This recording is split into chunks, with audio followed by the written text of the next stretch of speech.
Hey all my pink supporters and fellow pink warriors. Today's video is going to be on something that we're all familiar with, but sometimes we might forget about it a little bit or not realize what it means in every particular situation. And that is respect. I want to talk to you guys about respecting the story. A breast cancer diagnosis is a very personal journey for people, and it really comes down to having the highest level of respect for the person who has been diagnosed. And doing that means that you have to respect their journey, their story, and doing that means that you have to make sure that it's them that gets to decide who they want to tell, when they want to tell, and how they want to tell them. So it's kind of surprising whenever you get somebody that contacts you or somebody that shows up on your CaringBridge site or whatever that you didn't contact yourself initially until it starts. If you have decided to go public, that's a different scenario. I would venture to say that most people don't do that.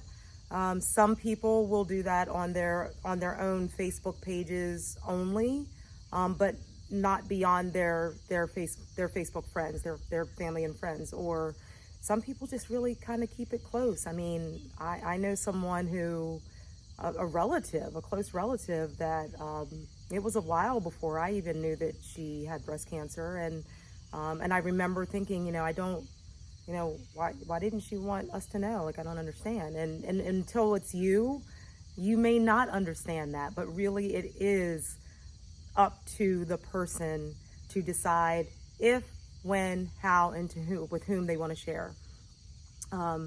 If someone shares and comes back and says, hey, I told so-and-so, I hope you don't mind, I would much rather even have that happen than just to not kind of be blindsided and contacted by somebody that I didn't tell myself and didn't know that somebody else that I had told. With that being said, there also needs to be a mutual level of respect and what we can expect from each other, from the person that has the diagnosis to that person's family, friends, supporters. There needs to be a mutual level of respect, because remember that I said in a previous video that the person that is diagnosed with breast cancer is not the only person that is dealing with it. Everybody that knows, loves, and really deeply cares for that person is also going to be going through a process, and how they deal with it has to be on their own terms as well.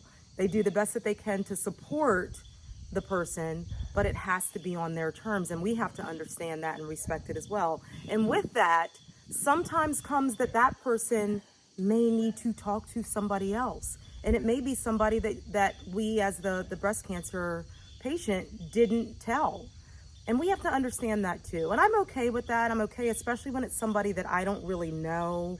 They're not going to be necessarily spreading it into my circle until I'm ready for that.